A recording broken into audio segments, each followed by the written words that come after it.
parece em fundamento nós pensarmos que Jesus seja bom, mas muitas vezes nós corrompemos, ou a sociedade corrompe a ideia de um Jesus sempre bonzinho, doce, tolerante, numa linguagem absolutamente agradável e palatável. Esse não é o Jesus das Escrituras. Eu creio que essa imagem de Jesus que é formada, ela é formada principalmente pela ignorância e pelo desejo de domesticar o Senhor Jesus Cristo conforme os padrões da nossa sociedade. Quando nós olhamos para o último ano, e é isso que estamos vendo atualmente, o último ano do ministério de Jesus, nós vamos ver que esse foi um tempo marcado por advertências, julgamentos, conflitos, repetidas denúncias, por causa do antagonismo que existia entre ele e a liderança judaica.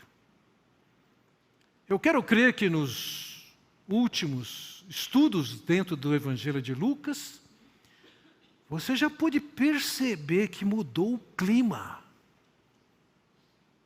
Há um ambiente hostil, e o Senhor Jesus está falando duramente contra aquela comunidade judaica que ele considera hipócrita e que tem intenções de matá-lo.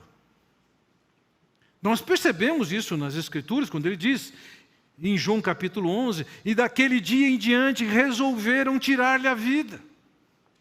Ou mesmo em Lucas, na passagem que podemos contemplar em breve, quando Jesus saiu dali, os fariseus e os mestres da lei começaram a opor-se fortemente a ele e a interrogá-lo com muitas perguntas, esperando apanhá-lo em algo que dissesse.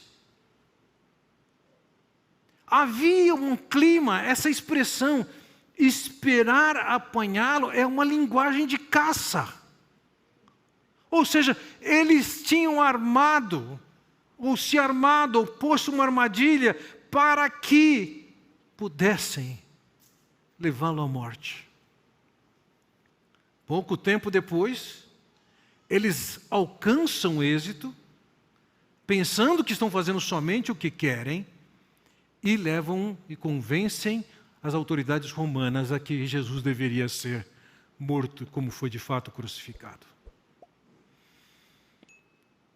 O antagonismo que existia entre Jesus e o conflito que existia entre Jesus e a liderança judaica é porque ele falava claramente da hipocrisia daqueles líderes. Falava claramente que eles perverteram a verdade. No ensino do Senhor Jesus, você vai ver ele falar claramente sobre a possibilidade de desfrutar do céu com Deus, mas ele também fala claramente do inferno eterno de viver longe de Deus. O Senhor Jesus, na posição que ele tinha como Filho de Deus, chegando e encontrando tanta mentira, tanta corrupção, era inevitável que ele entrasse nesses conflitos para restaurar a verdade. Nós vimos no nosso último estudo que o Senhor Jesus chegou a colocar à frente, na condição de testemunha contra o povo de Israel, um conjunto de pessoas que tinham uma origem pagã. Isso era impensável na mente judaica. Eles se achavam os tais.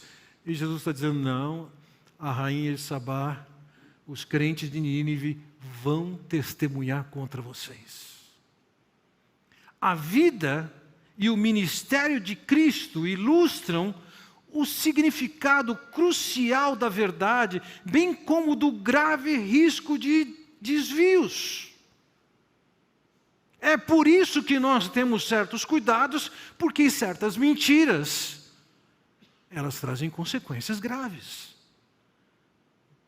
Você colocar um produto que seja de higiene pessoal numa embalagem de veneno pode causar prejuízos bastante grandes. Você precisa saber com o que você está lidando. Qual é a verdade daquele produto? Nós precisamos saber qual é a verdade do diagnóstico para se seguir um tratamento adequado. A verdade é importante para todos nós. E naqueles dias, aquela sociedade judaica estava vivendo de uma forma que transformava, corrompia a verdade de Deus. Nós vivemos hoje em dia em valorização de tanta diversidade, com tanta tolerância, e de maneira muito explícita nós ficamos abertos para sermos influenciados, enganados, o que certamente com o passar do tempo nos vai levar à decepção. O Senhor era claro em alertar para o perigo de nós sermos envenenados com falsos ensinos, com consequências graves. Foi em Mateus capítulo 7 que ele disse: cuidado com os falsos profetas, eles vêm a vocês vestidos de peles de ovelhas, mas por dentro são lobos devoradores.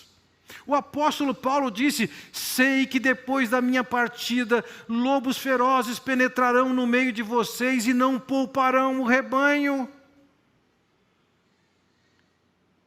O ensino falso, dado por falsos mestres, não pode ser engolido, porque isso tem implicações, inclusive pela eternidade.